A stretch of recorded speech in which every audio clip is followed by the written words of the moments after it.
I was introduced to therapy at a very young age. And if it wasn't for that, I think it maybe would have taken me longer to get into therapy as an adult, because I was like you. It's like, well, I'm strong. I can figure this shit out. And there's that taboo, especially in like, even like some of my friends now are just like, hey, they're still whispering, do you have like a therapist you can recommend? I'm like, why are you whispering? Yeah. Say it. It's okay. It's like a condom. Keep Yeah. you from all the cooties people are giving you.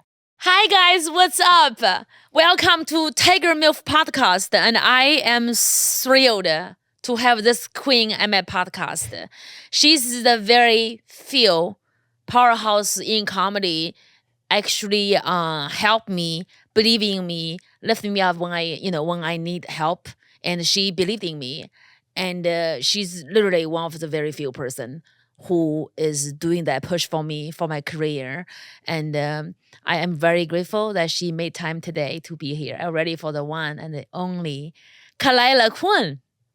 Hi. Thank you. That's such a sweet intro. It is. I think you and Adam Carolla and Christina P are the few people of who just like, okay, I like her and think she's great. I'm going to push her.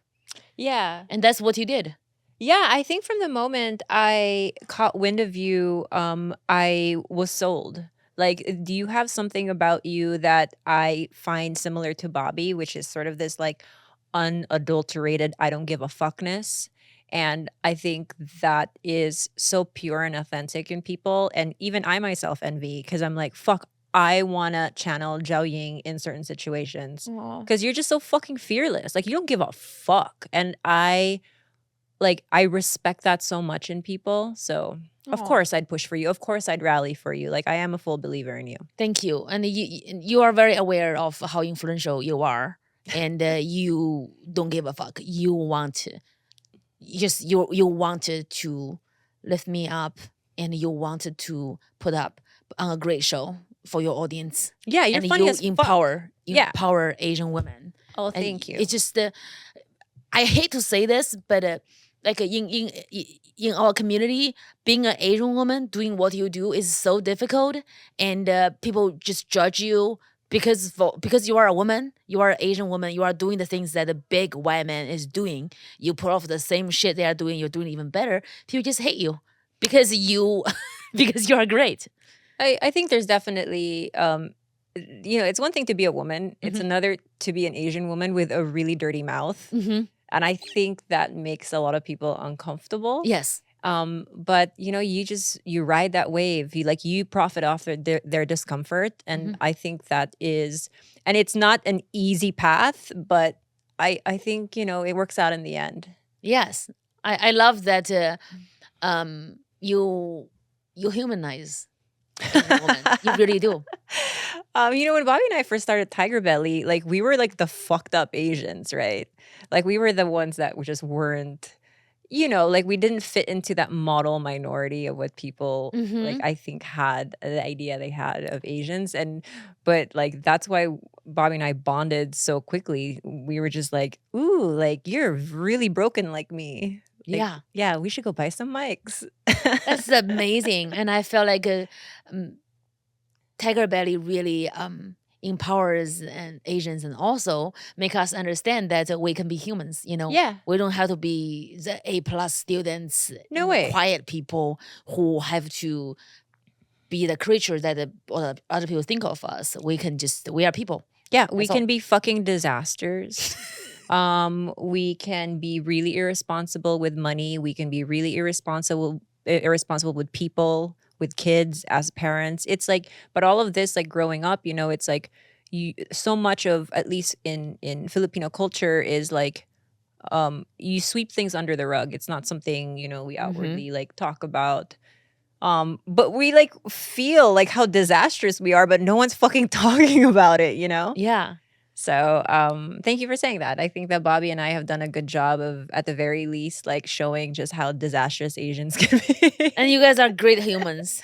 Thank We you. had so much fun in Austin, and you connect me with your friend, the therapist, Katie Moore. Katie Moore. She Morton, right? Yeah, I was just Morton. texting with her. Yeah. Katie got me on her podcast. Oh, amazing. Katie does not know that, but people love her in China. Really? Yeah, they translated our whole episode 1 hour in Chinese network, and they are literally in Chinese. Katie does not know she's a star in China. Wait, make me a star in China. Yes, they don't like my white face. My white face is not going to translate. Your face well is there. gonna be great. My mom, she in China. My mom was on my podcast, and that episode went viral in China. I got a GQ cover today. My Cosmopolitan is coming out. Cosmopolitan China is coming out. Oh my god! I did my stand up in China. Jiaoying. We are gonna come to China and being a star with me. I did a Chinese stand up for Cosmopolitan, and it's coming out today in That's China. Fucking incredible. As we speak at 4. Oh my god! You are my lucky star. Holy shit. Holy shit, congrats. That's huge. Oh my god. So it's just amazing. So my podcast just got really big in China, and so I was on her episode. They translate everything, and she people start like talking about her because they start going into her old episodes and be like, oh my god, that's a guidebook for mental health. Yeah, she's incredible. She's incredible, and she also just is just a super fucking kind human being. I love her. She's great. I meet amazing people from you. Oh, good. I'm glad. Yeah, I met Bobby from you. Yeah. I saw Bobby one time a long time ago at the comedy store. I was standing there. He was walking towards it. I said, "Hi, Bobby." He's like, "Yeah, I saw your videos. You know, keep doing what you do." Yeah, I think you guys are kind of cut from the same cloth a little bit. I think so. Yeah. You have a very it's like I can't even describe it. But there's a lot of pressure on the inside of your body, and it needs to come out in the form of comedy. Yeah, I think so. We are very lucky to have you, both of us. High on trauma as kids, yeah, for sure. Yeah. I think. Do you think you shock people when you talk about your childhood? People look at you and be like, "She's being a hot girl her whole life." No, I think it shocks people when. I think what disturbs people the most is that I'm able to talk about like very difficult things with a very like flat affect, and like with almost like no I don't know, like I don't feel affected by it, right? Like it doesn't. I'm not crying while I'm telling you the story of when I got like diddled by a family member, and that's because like I've intellectualized it. I've been in therapy for a long time, so I'm able to talk about it, but it doesn't mean I'm like in my feelings about it, Yes. But no, it's kind of I talk a lot about my shit because I think especially in the Asian community, it took a long time for us to talk about our shit. Yeah. And if anything at all, if there's any big takeaway from Tigerbelly when it's long over, I hope that people can look back at it and be like, you know what? I think that was one of the first moments that like at least Asians were really fucking calling out their family structures and saying all the bad things that happen, and like calling out like our parents, our grandparents, our fucking abusers. You know what I mean? But yeah, like you talk about nothing will compare probably to how fucked up yours was, but my childhood was definitely not you know what I mean, like picture perfect one. But it's amazing that you were able to go to therapy, because it's very hard for us to go to therapy at the beginning, because therapy is not a choice. Our parents be like, no, that's stupid. But you went through it and you talked about it, and people can see there's another side. I can come out. I can be a successful badass bitch and still face my trauma and be at ease with it. Right. And we can actually do that. And I actually, for a long time, I did not believe in therapy. I saw that's for people who's weak. Yeah, you just And- want to white knuckle through everything. Yeah, It's like, and- no, I can do this on my own. I always think I can do it. And whenever I see somebody said over those things, I'm just disgusted. Like, you are so weak and disgusting. Until it, I'm like, why are you so weak? Like, yes, just stop crying about it like a bitch. And then all the trauma start building up. And then to the one point after I had my son, I got to the point that I had this major fight with my husband and my mom. And I was smiling. I said, I think it's time for me to go.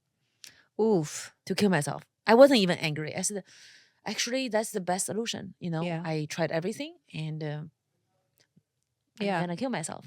I can definitely relate to that. So, full disclosure, I mean, I've talked about it on my shows and stuff. Like, the reason that I was even forced into therapy to begin with was because I had multiple suicide attempts when I was in high school. Like, I came from the Philippines to LA as a teenager, and I just was not I wasn't adapting to my environment well. It's the hardest thing. It was As a teenager? it was too much. I had a ailing father. He was like actively dying. I had a mom who really was not, like we were all just so fucking lost in this new country that was supposed to be the best thing that happened to me. And I just found it to be very like lonesome. I could not like culturally like adapt to a lot of things. And so I was miserable. And so I was forced into therapy because I had a couple suicide attempts. I ended up in a couple psych hospitals, BHC twice and once in Torrance. And like, yeah, that feeling of like, I'm not even sad and I'm not even happy. I'm just ready to be gone. I'm apathetic. And I think people mistake like, when they think about depression, they think about someone who is just crying and sad and blue. It's like, no, that's not how I am when I'm depressed. When I'm depressed, I'm apathetic. I can't even cry. I can't even feel there's nowhere to go. I can't even be in my feelings at all. I just don't give a fuck. You are a problem solver. I am a problem That's your solver. personality. Yeah. You don't fuck around. You're like, if I choose this, I solve the problem. Yeah. I'm not gonna bitch about it. Oh my God. I Yeah. feel the same way. Yeah. And that's a really scary place to be. Because you carry so much responsibility. Because how you grow up, everybody else's needs come before you. You carry the responsibility to make sure everything's good for everybody. 100%. I was in the Philippine national team by the time I was like 10 years old. And my God. my family relied on my sister and I to be high performing athletes because the government gave us money. And so we came to America for that, right? Because her and I were supposed to be these like, carry on with being like, athletes for the Philippines. And shit just got fucking lonely and sad. And I wanted the fuck out of it all. And, but thankfully, the upside of that is I was introduced to therapy at a very young age.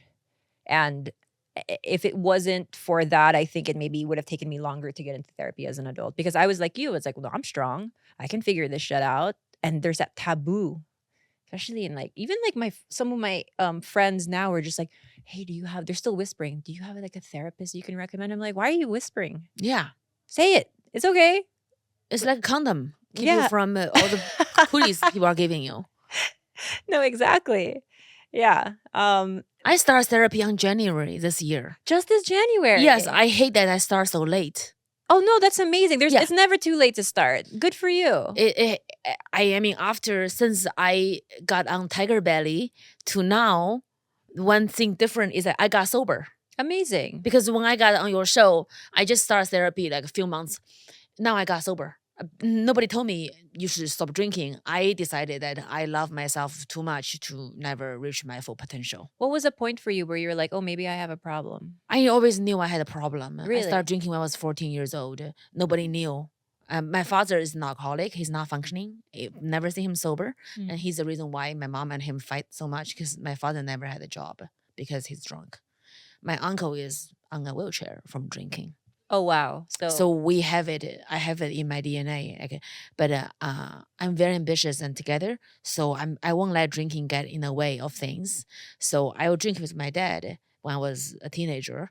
I never get drunk and go to school. But with the divorce, my ex-husband really abused my alcohol use disorder. Before I met him, I'm a social drinker. Yeah. I became a full-blown alcoholic in the marriage. During the marriage, Yeah, he found out that I rely on alcohol for my stress, and he started feeding me that you are an alcoholic. You know, your father is a drunk. Whenever I get drunk, not even like crazy, just like we had a party. You know, I got tipsy on the couch. I'm like, oh well. He's like, you are drunk like your dad. He started feeding me this kind of stuff, and then I just like, okay, I'm gonna stop drinking. But he's like very mentally abusive, and I got really stressed out. I want to drink, and he'll be like drinking with me, like, oh, I'm gonna drink with you. Keep giving me alcohol until I get drunk, and he won't drink many. And then he next day tell me you have a problem. I never knew he's been doing this to me until I left the marriage. When I left him with comedy, and I was coping my divorce. So I drink not before the show, after the show. I would drink myself to sleep. I can't sleep. I would drink 2 bottles of wine. I would drink 5 shots after the show. I'll have 2-3 beers.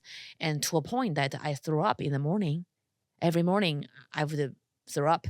But nobody knows I have a problem until... Yeah, because that's what's scary, right? About being such a functional alcoholic, especially for someone as ambitious and a go-getter like you. It becomes this invisible thing that really no one can even like sniff out, because you're doing so well and you're showing up to things on time and you're parenting and you're doing all this. Like, Bobby always says that like he feels very lucky that when he drinks, he falls apart very quickly.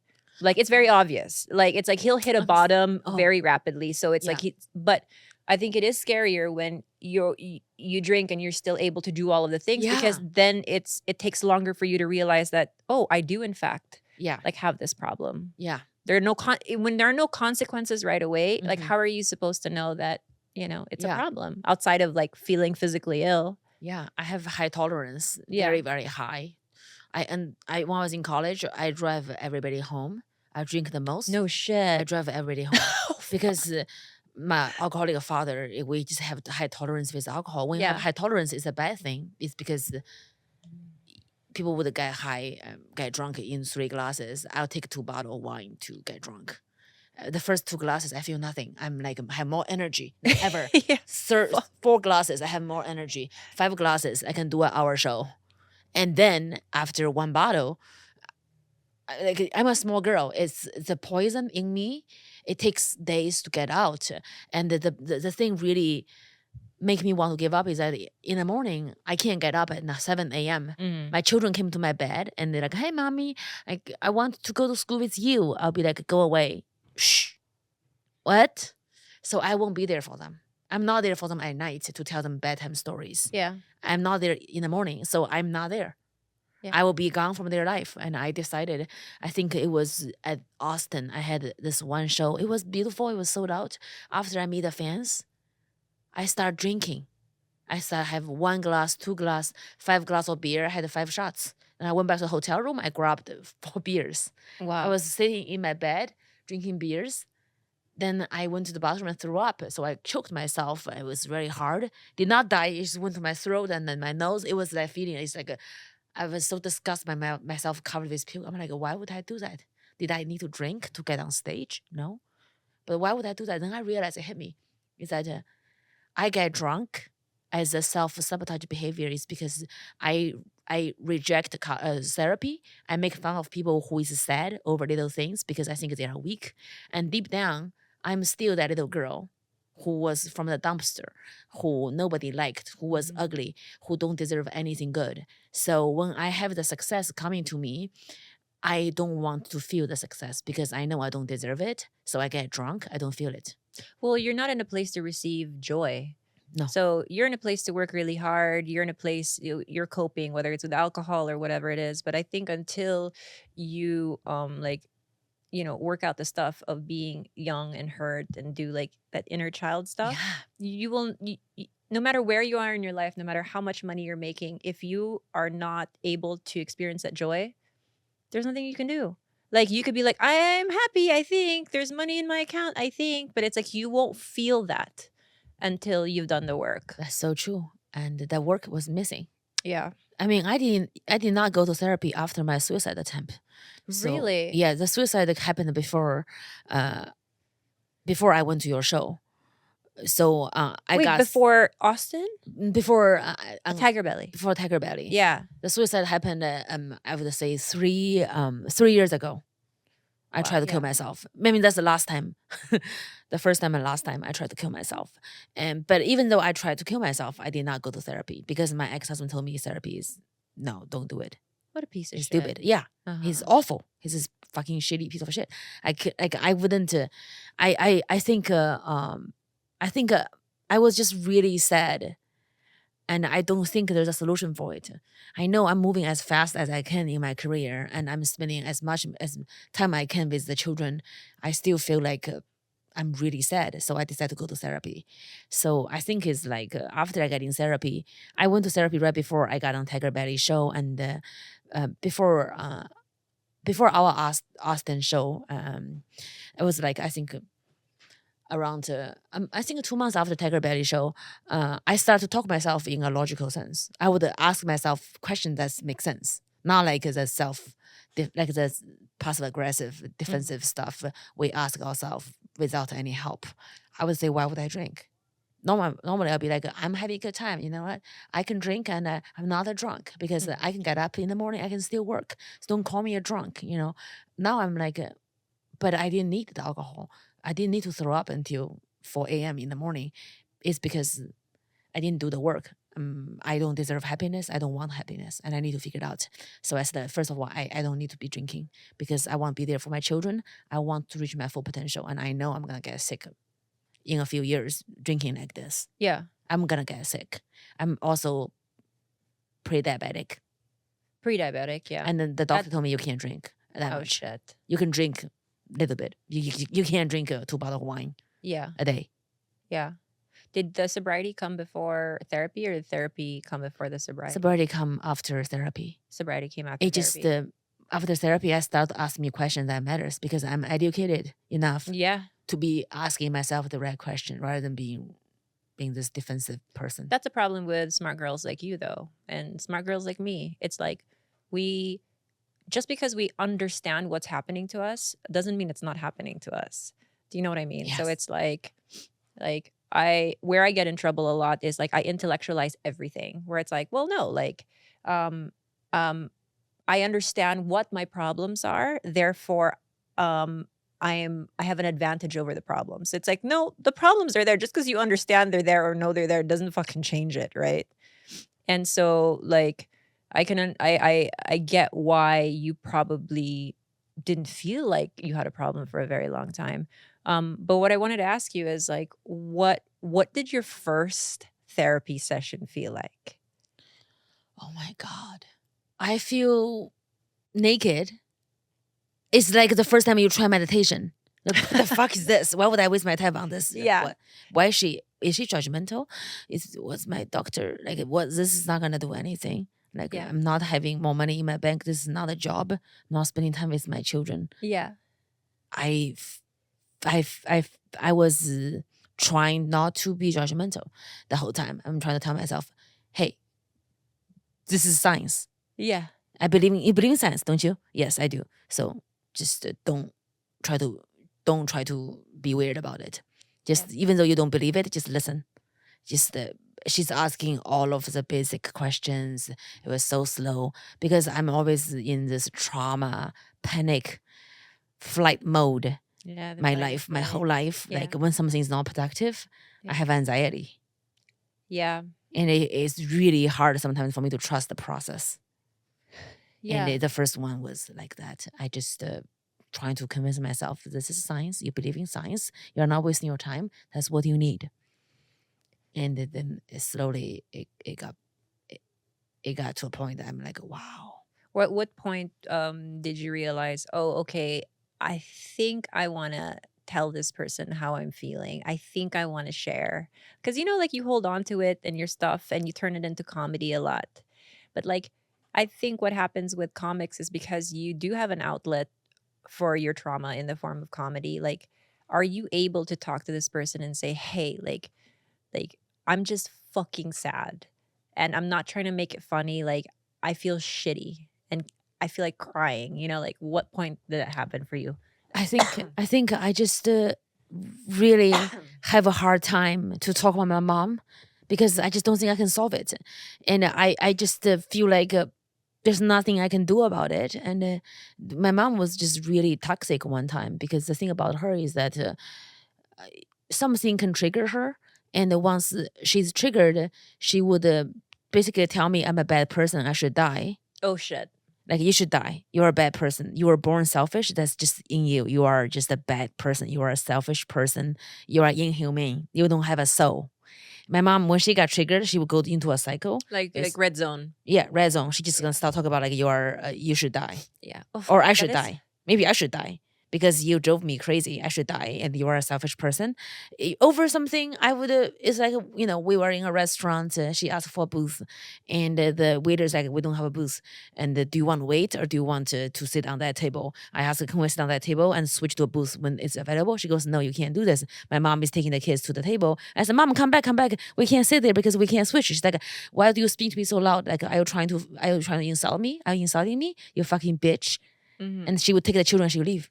Oh, Lord. The restaurant when I'm talking loud just because it's noisy. Yeah. And I won't tell her to don't sit there because she thinks she sit there and she can switch to a different table. But they said once you sit, you can't switch. So I won't tell her, just come back, let's wait, because she told me if you wait for 3 seconds, we can wipe that down and move there because it's like 2 different directions. I don't want her drag the children to walk across the restaurant. Yeah. And she heard me speak loud and she just started calling me a bitch and in front of everybody. That right there, that little moment where she felt like completely triggered, like all of that stems from like shame, right? Like even my mom, like something similar happened to her where she was in like a grocery store with my stepdad, and then she bought this like French bread that she wanted, and then outwardly a little too loud, my stepdad's like, why are you buying that? Like, are you gonna pay for that? And he didn't even mean it in a bad way. He just, I don't know how he meant it. Like, but it wasn't that bad. But she was so shameful in that moment, and she like raged out on him. But I think it's that same feeling where you're like, oh, you're trying to like publicly like humiliate me. You know, I find that a lot happens even with my mom, where it's like all of the stuff that I think she has done wrong as a parent towards me all comes from that same like shame. Like, I think she was shamed a lot as a child. Yeah. She felt like she was bullied as a kid. She felt very ugly. She felt very poor.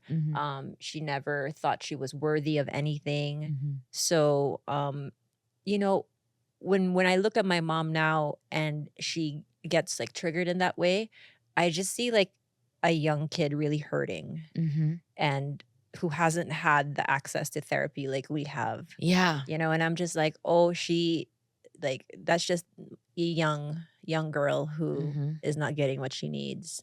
And I feel sad about it. It's really sad. And I now with therapy, I can just say as a mom, I'm sorry you feel bad. I speak to you. I made you angry. I did not mean it. She said, yeah, you meant it. You meant because you are a bad person. You want to hurt me. That's what you do your whole life. You are a bad person. You should be very ashamed of the kind of person you are. I said, Mom, I'm a great person. You think I'm a bad person. It's your decision. You can say that, but I don't think so. I don't believe so. And how does she react to that? She goes, are you fucking crazy? Yeah. I said, I'm not crazy. I'm a good person. And she would shut down. She won't talk to me. She won't make eye contact. She'll start crying and to shut down because I want to be like, you're a bad person. Fuck you. Because when I was younger, I wouldn't say fuck you. I'd be like, you know what? You are a bad person. My mom would not say this to their daughter, you know? What kind of mother would say that to their daughter, you know? I'll say that to her to fight with her. Now I can, like, I'm at a level, I understand what you're talking about. She's a little girl who's hurting. But at the same time, I want to make sure I don't get hurt. Right. If I get hurt, I snap. I start saying stupid shit. I talk to myself in a way that I talk to her like I'm not a bad person. I am not ashamed of who I am. Right. I would never be ashamed of who I am. I do the best I can for the children. I survived the divorce. I'm doing the best I can. Today is like the day off. You know, I've been working for 3 nights. I just want us to have a good time. I just really want to enjoy it. She goes, oh, you think I'm not working? You think I'm lazy? I've been doing this for the children. I'm like, Mom, I did not say you are lazy. Right. She goes, yes, that's what you're saying. You are saying I'm lazy. You know, fuck you. I just feel like that's time for me to basically, it's like, if you speak to me like this, I can't talk to you right now. Right. I just, because there's nothing I can do. There's nothing you can do. And there's nothing you can do when they're like just fully in that the red state. zone. Yeah. Yeah. I think for me, what's been really helpful with my mom has been like TikTok. Like she's finding, I don't know if her algorithm is just working out in my favor, but a lot of like bits of therapy about parenting, like abusive parents, and she's even understanding her parents a little bit better, but she's understanding herself. So like she still has a long way to go, but she's so much more open now, and she's so much more open to like hearing like my perspective on like why it was difficult, to be her child. And but more importantly, I we started doing mushrooms together. And that's just been, I'm telling you, the most healing thing.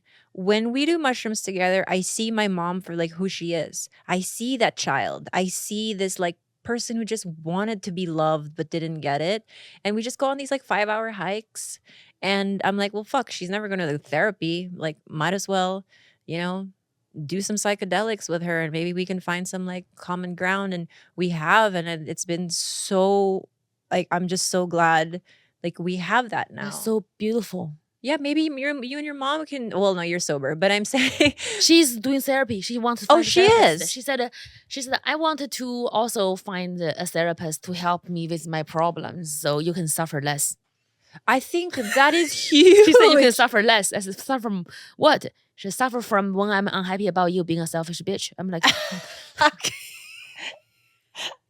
oh my God, that's so funny. I'm so happy. I'm like, so I'm getting her a therapist who speaks Chinese. That's important. In Pasadena. So I think it's so important she want to do it. Yeah, that's because we fight over and over. One time when she was fighting with me, I walked away and she was feeding my son, and my son followed me when she wasn't watching, and he found me. He's like, "Mommy, I want to go to the bathroom too." I saw she knew. She did not know. Winston left. And then after 2 seconds, my son's gone. She got up and she tried to find him, and she can't find him. She can't speak English. And the server thinks she was gonna run without paying the bill. Oh. So they're gonna call the cops on her. Oh no. Like literally just like literally got her ID and cornered her, won't let her leave. And she was just like, I lost my kid. And then nobody understand her. Yeah. And she was just like a puppy in the corner crying. It's like a illegal puppy who's gonna get killed. Yeah. Or like a Doberman who bit a child. So she's like this with her ID. I came with my Winston. She saw Winston. Her eyes light up, and she hugged Winston. And then I set her back, and I paid the bill. And then we reordered because they threw away our food. They took away our food. And they couldn't even give you the benefit of the doubt. Just be like, wait 5 minutes for someone to come back. Like, it was crazy. Yeah. And then she's like, oh, me being angry can cause me losing my grandchild. Yeah. Because she saw she lost Winston because Winston was gone. We went to the bathroom for like 6 minutes. Went downstairs. We walked away to find the bathroom. So she was there trying to find Winston for a long time until she decided to run out of the restaurant when they found out she was going to run without paying the bills because she can't tell them she was looking for the child. Then she realized that her being angry over me, saying that, Mom, don't sit over there. If we sit over there, we can't switch table. Let's just go sit over there. She goes, shut the fuck up. How dare you talking to me like this? Are you fucking crazy, you selfish bitch? And like, she lost the kid. Yeah. Well, you know what? Maybe that needed to happen. Yeah. So she was thinking about, I was thinking if I lost Winston, I will never be the same. I can't live my life anymore. I'll spend the rest of my life trying to find him. I said, you'll never find him if he's lost. Mm-hmm. So she's like, do I have a problem? I said, no, you don't. You are perfect. I mean, I can have another son. But having another crazy mom like you, not going to happen. Yeah. Like, I'm happy she's doing therapy now. I'm going to find her a good therapist. Yeah, I think I probably need the same for my mom. It's been difficult to find a therapist that can maybe understand like someone who, like an immigrant, like she came here in her like 40s, right? And like not knowing a single soul here outside of like my dad. So yeah, like I would love to find a therapist that speaks Bisaya, that understands what it's like to live in the Philippines, that would be able to understand like her upbringing, like how child rearing was over there. That would be great, but not easy to come across or find. It's very hard, but with you bonding with your mom and doing mushrooms and doing long hikes, it's gonna lead into the next conversation with the therapy. Yeah, so great. Yeah, she's definitely softening up, and I love to see. I don't think it's ever too late to evolve, and she's in her 60s, and yeah, she had it fucking rough, So So hard. it's like I don't even need her to address how she parented my sister and I. I need her to address her own pain from her parents first and foremost. We can get to the me and my sister stuff like down the road. Mm-hmm. But I want her to take care of herself. I It's the know that foundation. there's still things that like hurt her from her childhood, and I want her to like feel like a deep love for herself, and I don't think she's ever had that. Yeah, I have a very interesting question. It may be difficult for people to understand, but like, what was it difficult? Not in a way that she's competitive. Was it difficult for your mom to view your success? Um so it's not that she was able to it was difficult for her to view my success. Like now, when I was younger, so my mom had nothing. She grew up in abject poverty. She was never really given a whole lot. Then she married a wealthy guy, which was my dad, right? And she had these two beautiful kids. So much of she projected all of the things that she didn't have and made sure that my sister and I had it in spades. Like we just had a lot of it. And she lived through that. She lived through our success as athletes, as students. My sister and I were like pretty like popular in the Philippines. Like we were considered pretty. And so she was like, "Ooh, this is like she's filling all the holes in her body through her kids." And that is that like we paid the price for that, my sister and I, because then we were her workhorses. Mm-hmm. We had to walk a very straight line. The We standard couldn't is like so high deviate. Yeah, like I as couldn't a child fuck up. athlete. Yeah, and it's like the way she kept us in line was beating our asses, making us so fucking fearful of her. Like for the most minor offenses, it was like we got punished. So we walked this very, very like tight rope with my mom all the time. And so it was kind of the opposite. She was almost so focused on only our successes that we were completely emotionally neglected. There was no like I remember the first time I was in therapy, I was like 15 and it was like a high school counselor, but it was like the first time I honestly heard someone say, "How are you? What are you feeling in this moment?" Like and I'm like this sounds so foreign to me and I cried for a whole hour. Like I couldn't even get the words out of my throat cuz I'm like I don't think I've ever had to answer this question for anyone in like ever up until this point. And I realized that I realized that I had just been serving my mom's needs and I wasn't allowed to be a child. And so that was like super painful and Mm-hmm. it was tough, but um yeah. But now with my success with podcasting, 10 years ago, she was like, "What the fuck are you doing with your life? What the fuck is a podcast?" Because I had just graduated from nursing school. And my sister was already a nurse. My other sister's a nurse. My mom's a nurse. And she's like, "Oh, great. Just another nurse in the family." And I told her, I was like, was already hired by a hospital. And I was like, so about that, I'm just kidding. I'm actually not going to work as a nurse. I just started dating Bobby. And Bobby's like, don't do it. I know in your heart you want to do something else. Let's just figure out what that is. Right. And so I was like, I got some mics. I bought some mics. Let's talk into a mic.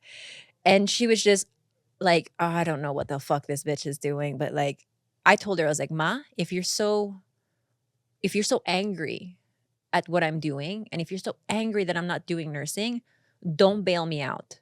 If I need money, don't give me anything. I need nothing from you. I literally like let me suffer. I'm choosing to suffer because I don't want to do this thing."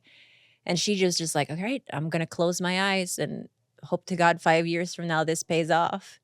And so she did. And finally, now she likes to watch my shows. She comes to my live shows and she's like super proud of me. And she's somebody, she like cried to me a couple like weeks ago and she was just like, "It's hard for me to say this," but she's like, "You're so strong. You're stronger than I ever will I'm be." crying. And it's nice to hear your mother say that. She's like, "I read this stuff on the internet about you." She's like, "I'm so in awe that you just like keep putting like one foot forward." She's like, "It hurts me as a mom to hear like what people say about you. And so it's like, but you're strong and I'm so proud of you." And the words hardly left her mouth, but I'm like what that does to the young me is like immeasurable, I think. Yeah, I think it's so beautiful. I just think you walked on blaze.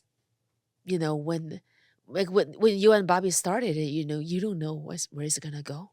Yeah. You didn't know. You Yeah. just two people just don't know what you're doing, but also know there's something special there, and nobody told you. There's no formula. You guys were the people who really did it for us, for our community. It's like in many levels, for you and her for her to really see you. She was forced to see you because the success became so massive that everybody knows who you are, and she was forced to see you. When she was forced to see it, she she realized how amazing her daughter is because she projecting I think she's projecting because she doesn't want to see who you are because she's afraid to see how awesome she really is. Yeah. Because admitting you being amazing and great requires her to admit that you are a part of her. She's actually also amazing and great, and she can't do it. 100%. And She's forced to do it No, because like- you are like the conversation of the society. What do you do? Who you are, and I think that I am an extension of who she is, like always. And I think I always tell her it's like, look, like I didn't get here on my own. Like you've made a shit ton of mistakes. You've hurt me a lot, but you fucking tried. You really tried. I know that you put your life on the line for us and you fucked up a lot. But I I'm here. I'm breathing and standing and living like because of you. You put food on the table. Like there you sacrifice a whole lot in your life. Like I'm eternally not just grateful, but like I'm your mirror. Like I'm you, ma. I'm maybe the more actualized version of you because I've had therapy for a long time. But like I'm your daughter. You made this. Like like now go love yourself. Like it's okay to say that you helped me get here because you did, if it's in many fucked up ways. I don't think there's anybody in this life, including romantic partners, can hurt us more than our moms. I I don't think so. The pain she caused me, the pain she. Mommy wounds are, everyone's like, oh, daddy issues, daddy issues. No, mommy wounds are underestimated. And I think it's because we forever, like, I sure wanted my dad's approval. He's passed, but like, I need my mom. I want my mom to love me. Like, my dad, of course, I wanted my dad to love me, but like, we lived in the same body. I lived inside her body. There is just something inherent and biological need that I have from this person. And I think that's why mommy wounds, like for me at least, hurt the most. And they're hard to heal. Very hard to heal because they are so stubborn. It's hard for them to understand that we didn't want to hurt them. We do whatever we try to make them proud. And if we say something wrong, they can't blame us for it over and over. They can't help because they gave us so much based on the knowledge they have, and they felt we are not being grateful when we express we are individual human being. Yeah. I think that just like it's important to just like I just it touched me so much when you tell me about your mom come to see your show. Yeah.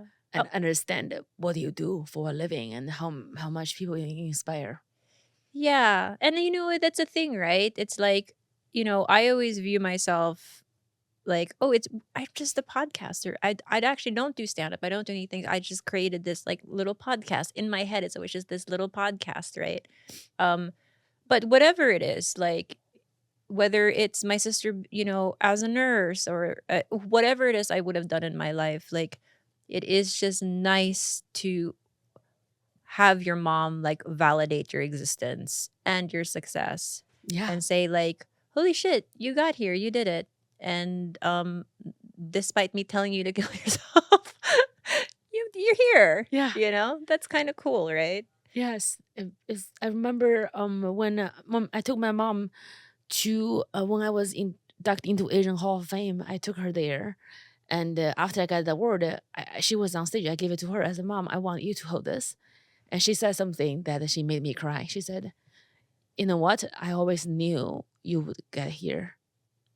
But it it was a long road that we walked for a long time together. And I was divorced by then. And she goes, look, it's you and I again. It's us again, just me and you against the world. We are here. And I'm going to, I make you angry. I say crazy things, but I'm always going to be here for you. I think that's ultimately why it hurts to be in each other's like company and presence sometimes, because it really is that feeling of like, hey, like it really is just us against the world. It's always just been my sister and then my mom, right? Like we came to this country and without knowing, we didn't have family here. We didn't have friends here. We didn't, a lot of times when people come here, they're already sort of like set up with some type of like, support system, right? Yeah. We didn't have that here. We had a dad who was in his late 70s. Our first Christmas in America, he had a heart attack. We spent, we were just so fucking like lost like here.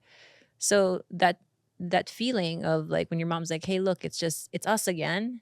Mm-hmm. It's like, yeah, it's always been us, hasn't it? Yeah. Like we've just been through like the worst shit. And here we are. And I'm now like almost 40, like You look 25. Oh, thank you. Is it Thank you. Filipina skin? We try. Yeah, but it's like 15 years old didn't feel that long ago. Do you know what I mean? It's like so much time has passed, but yeah, it's just it's just us still. Yeah. And I think that's lovely, and I think that there's hope for you and your mom, and I hope that my relationship with my mom continues in that direction, because like holy fuck, man, like I can't even express like how much like I love this woman. Like I love her ugly, I love her beautiful, I love it all just because like I understand her. And doesn't mean she doesn't hurt me. You have such a big heart. I think one thing so special about you. The first time I met you is at your the slug. Oh, right. Trash Tuesday. Trash Yeah, Tuesday. yeah. And I was gonna go to San Diego, and you were late in traffic. I was so late. I wasn't running. I wasn't like running late for anything. I was just very excited that because it's for me, it's just amazing to be on your podcast. It's actually a huge favor you are doing for me to be on it, because I really need to be connecting with women like you. And Esther is great for me to meet her in real person. Yeah. Because it just for me to be introducing to women like you guys is actually, for me, you are doing me a huge favor. And when you were late and you just like you feel so bad, you were apologizing to me, and you actually got on the floor. I almost had a panic attack. I was like, does she not know who she is? I was bowing. Yeah, that's what I was like. I was just like, oh, there are people like you. There's like, because the greatest successful people, they are just as humble as you see them. It just make me feel so good about this world. You're making me feel like Julia Roberts right now. You are like you are the Julia Roberts of podcasting. Like, of course, let me wipe my nervous sweat. of course you are. Like I just like, does this bitch know who she is? Why is she bowing? Like I'm just gonna lose 10 years of my longevity from her trying to rob my ears from me for breaking the rules of she didn't know who she is. I have never felt like anything other than like, no, it's like we podcast. That's what we do. Like there's no sense of like I'm a thing or like and I'm not even trying to like be humble about it, but it's like fucking kill me if I'm any other way but that. If I forget to apologize because I'm late, if I start to fucking walk around like I don't have to acknowledge like my mistakes, like just fucking like throw me off a bridge. I don't want to be that person. I just love you so much. I just knew that I just knew this crazy lady is going to be my friend forever. And you were so great on that show, by the way. If you guys haven't already seen it, go watch Jiaoying on Trash Tuesday. Dude, people loved you. Like even my mom was like, she was amazing. I'm like, I know. Oh, I had so much fun, and I just knew, I just knew you in the moment. I'm like, wow, this woman is so special. And when I got on your Tigerbelly, I had so much fun talking to you and talking to Bobby. It was such a great episode. It was so Tigerbelly. good. It was so good. So many like clippable moments. Yes, too. so great. And I just I knew you're very special, and you really remain one of the very few person to push very hard for me at that stage of my career, and I'll never forget it, and I'll always be grateful. When you have a big fancy yacht, can I have a room in it? Yes, you can have it. Okay, thank You can have it, And I want because you're my gonna have it before I have it. But you can have my smaller yachts compared to yours. if you- No. You're gonna get the yacht before me. I just need one of your pillows with my name embroidered on it. KK. Yeah, KK. That's all I ever ask. yeah. Like friends who I've like rallied for and supported. I'm like, look, when you get that yacht, because I love boats, I just need one embroidered pillow with my name. That's all I ask. Yes, it's gonna be pink gold lace. It'll be pink and gold. Yeah, fuck yeah. I just want to thank you Of for being course. there for me, for just you believing in me, and you give me the platform. You're for not me that hard to really- believe in. You know what I mean? Like, I think that you talk about it like you're surprised someone is helping you. You're very easy to believe in. You're a fucking phenom. Like, it doesn't take a lot for, like, I listened to you for like 30 seconds. I was like, oh, that bitch is like, she's gonna fucking make it. Like, and same with Bobby. He thinks that of you. Oh, I know. Yeah. I'm just so grateful for you guys. Yeah, of course. I think because of you are so true, that's why your podcast is so powerful, because very few people reach that level still rip their heart out right here.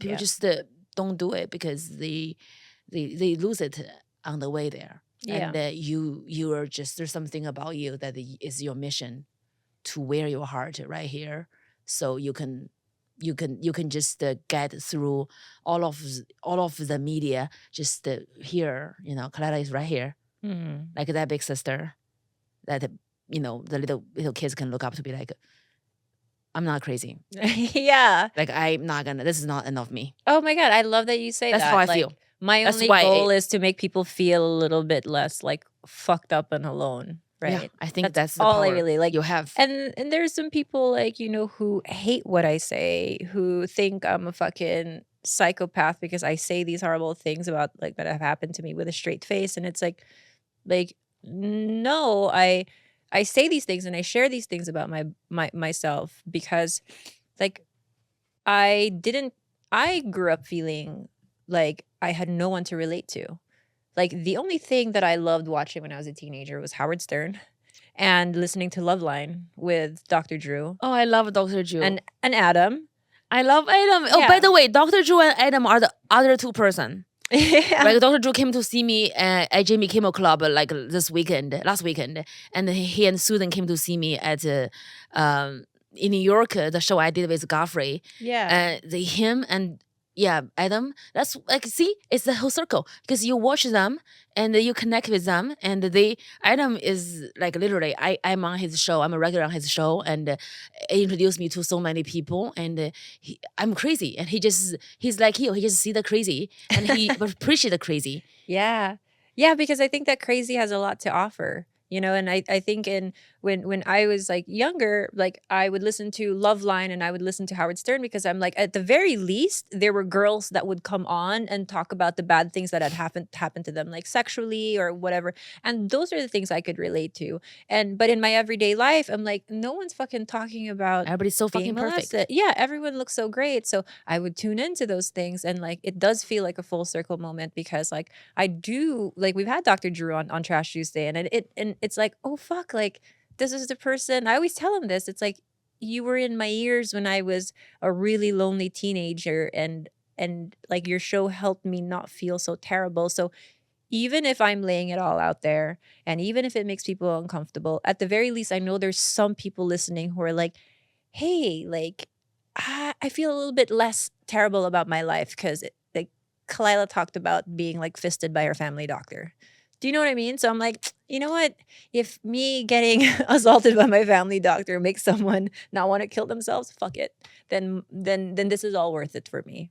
I remember when you talk about it when you were in the mall and your mom got angry and twisted your nipple. I'm telling you, I was really into it, and my mom she make fun of my lips being dumplings. I have to like do this, and she's like, just suck those lips in, don't poke them out. Like, Jesus, you are bringing shame to me. I'm just like, For big, beautiful, luscious lips. yeah, and it's just like, it's so. That's so fucked up. No, yeah, at JCPenney, it's like we had only been in America for like 2 months at that point. And it's because she was too shy to ask the attendant at JCPenney for my bra size because her English was not good. And then I was too scared because I'm like, oh my God, I'm not going to fucking ask an American attendant for I was just embarrassed, right? So my sister and I were like, you do it, you do it, you do it, you do it. And then she took one fucking nipple from me and then one nipple from my sister. And she just fucking purple nurpled us like really fucking hard. And we just froze. We fucking froze. And we were walking around with like two blue titties for like a fucking week. She was such a fucking monster like that. But dude, she was so creative with how she would hurt us, because like what are we gonna do, like call the authorities and be like, look what our mom did to us. Our fucking blue nipples.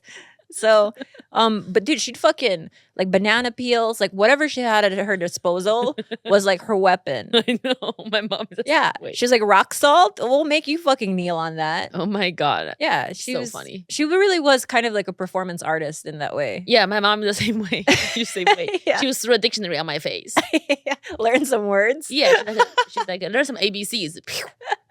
Yeah. Book throwing. Yeah, that was definitely a Filipino sport too. You have to take me to eat some real nice Filipino food. Yeah, would love to. Have you been to any out here? No. Yeah, because a lot of times like good Filipino food is usually just cooked by home. Yeah. at home, you know. I'll make you some Chinese food. I grew up in a restaurant. Fuck yeah. Yes, we have to hang out. I'm going to hang out with you and cry more. Yeah. But it's a good year. Yeah, no, like I'm always good for I'm always up for a good cry. Yeah, let's cry. If you ever want to unalive yourself again, call me, because I will punch you in the pussy and remind you how amazing you are. Nice. I would love to get. I will drag you by your fucking hair. Nice. Yeah, be like, no, the fuck you're not going today. I just came. We're gonna record this when I'm lonely. I will hear this. I'm gonna punch your pussy and drag your hair. Okay. Yes. Mm-hmm. No, please don't. The world needs you. Thank you. I just want to thank you for coming here. It means so much for you to come here. Yeah, it means so much course. to me. I don't even speak English anymore. I'm just so happy. I love you, Khalyla. I watch your clips all the time. I watch your clips with Godfrey. I watch your clips with your guests. Like, dude, high entertainment there. Thank you. I also the Tiger Milf is I steal from your name. Tigerbelly? Yeah, just in case you don't know. Well, you know, Tiger is a very Asian. Yeah, it's Chinese, it's Asian, it's whatever. But I think a Tiger mom. Yeah. And I'm a MILF, so I just saw Tiger Milf. Yeah, it's a great name. It's a catchy name. Yeah, use it. Yes. We don't own the word tiger. You kind of do, because both of you, for the podcast Tiger, you do. I know, like it's weird because it's Tigerbelly, but like nothing. We don't have like tiger, like nothing. It's a cute name. What do you guys came up with? He used to call, like, it was like a term of endearment for Bobby. Like when he would call someone, instead of saying like darling or whatever, he'd be like, "What's up, Tigerbelly?" Like it was just a cute term. Tigerbelly is a cute name. Yeah, he calls you Tigerbelly. Yeah, like he would call his friends that and stuff. So when we were coming up with a name, I was like, "What about what you call so and so?" And he was, "What, Tigerbelly?" I was like, "Yeah, that sounds like." There's a Chinese idiom saying about Tigerbelly. Say Tigerbelly is like, it looks fluffy and cute, but don't touch it. It's gonna fuck you up. Oh, really? Because tiger's belly, you know. Yeah. It looks cute. You touch it, like. Oh, that's true, because the cats have the primordial pouch, and so like they don't, like cats usually don't offer up their belly unless they really trust you, really love you, yeah, because that's where their organs are. That's where you are showing the tiger belly to the world. Yeah. Because you are healed and you want to heal others. Oh my God, our name has so much more meaning. It is. Now. It is. It's like you are a powerful, strong person, but you don't want to show people you are just that bad bitch who's rich and famous.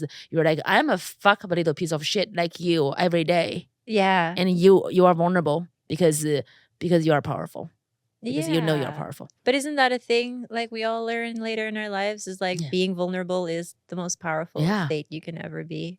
Thank you. Yeah. Thank you, I my love that you're sister. crying. I love that I you're in your cried. feelings. Yeah, my eyes are tiny, but I cried because my heart was touched. Thank you. I'm a big crier too. Where can we find you? Gosh, everywhere. My IG, all my socials, Calamity K. I have a podcast called Tigerbelly. I have another one with Annie and Esther called Trash Tuesday. And yeah, just, DM me, say hello. I love you. You're so love you. great. And you have to come back on our show. I would love to. Yeah. Whenever you have time, I'm there. Yeah, of course. Thank you. Bye, guys. Thank you.